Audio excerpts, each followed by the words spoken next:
Madam Shamim شہر کے ایک بڑے خواتین کالج میں اسلامیات کی سینئر پروفیسر تھیں۔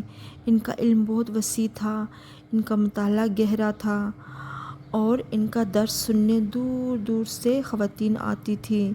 میڈم شمیم کا ایک مخصوص لباس اور ایک مخصوص لہجہ تھا۔ چہرے پر ہمیشہ ایک سختی، سنجیدگی اور روکھا پن رہتا تھا۔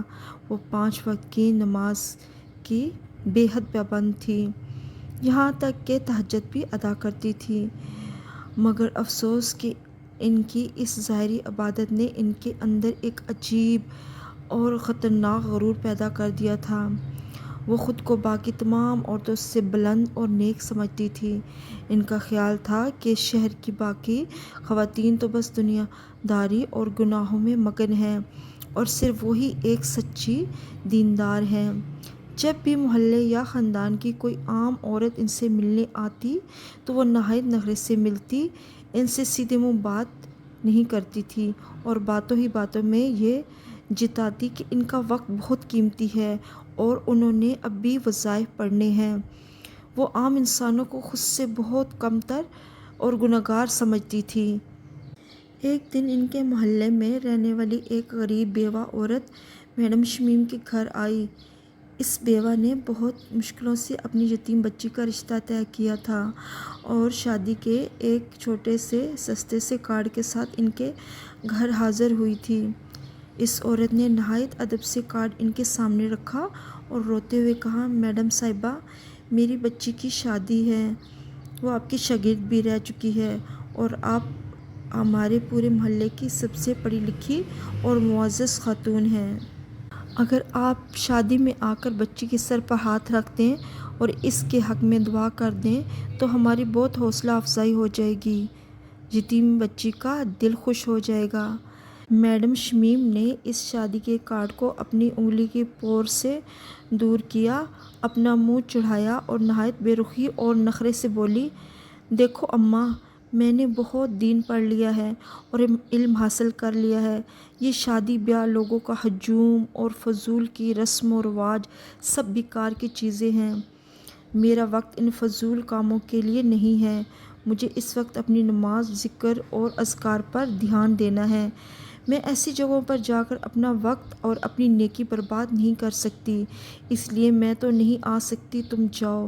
اس بیوہ عورت نے جب میڈم شمیم کے منہ پر یہ صاف نہ سنی اور ان کا تکبر دیکھا تو اس کی آنکھوں میں آنسو آ گئے۔ اس نے سوچا تھا کہ دین پڑھانے والی استاد ہیں، ایک یتیم کا دل رکھنے ضرور آئیں گی، مگر میڈم شمیم کے نخرے نے اسے گہرا دکھ پہنچایا۔ وہ چپ چاپ کارڈ اٹھا کر چلی گئی۔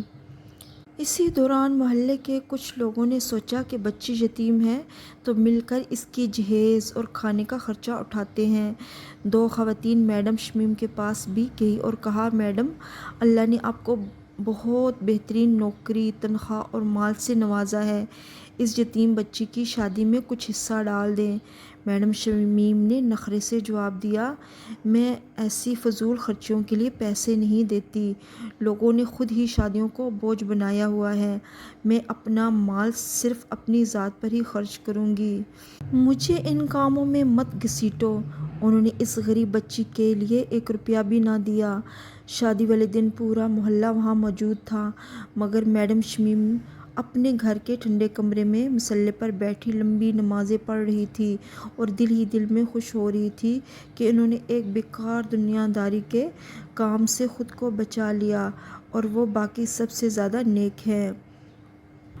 اگلے دن جب شادی خیر و عافیت سے گزر گئی تو محلے میں اس بات کا چرچا ضرور تھا کہ میڈم شمیم جیسی دیندار اور پڑھی لکھی عورت نے ایک یتیم بچی کے دکھ سکھ میں شامل ہونا تک پسند نہ کیا، مگر میڈم شمیم کے چہرے پر نہ تو کوئی شرمندگی تھی اور نہ ہی پشیمانی۔ وہ اگلے ہی دن بھی ہمیشہ کی طرح اکڑ کر نخرے کے ساتھ دباؤ والے لہجے میں کالج کی طرف نکل گئی، اس گمان میں کہ ان کا مرتبہ اور علم باقی سب سے کہیں بلند ہے۔ یہاں آپ کو ایسے بے شمار لوگ ملیں گے جو نمازی ہوتے ہیں، بہت نمازیں پڑھتے ہیں، بہت روزے رکھتے ہیں اور بظاہر دیندار نظر آتے ہیں، لیکن ان کے اندر کا غرور، تکبر ختم نہیں ہوتا۔ ایسے لوگ اپنے مسئلے، اپنی نمازوں اور اپنے علم پر فخر کرنے لگتے ہیں۔ وہ عام انسانوں کو بالکل حقیر، گنہگار اور کمتر سمجھنے لگتے ہیں اور یہ سوچتے ہیں کہ ہم تو بہت نیک ہیں، جنت صرف ہمارے لیے ہے اور باقی سارے دنیا دار اور جہنمی ہیں۔ وہ یہ بھول جاتے ہیں کہ جو نماز انسان کے اندر عاجزی پیدا نہ کرے، جو روزہ دوسرے انسانوں کے لیے دل میں محبت پیدا نہ کرے اور جو علم انسانوں کو دوسروں سے نخرے کرنا سکھائے، وہ عبادت اللہ کی بارگاہ میں قبول نہیں ہوتی۔ اللہ کے ہاں انسان کے تقویٰ کے ساتھ ساتھ اس کا اخلاق اور بندوں کے ساتھ سلوک سب سے زیادہ اہمیت رکھتا ہے۔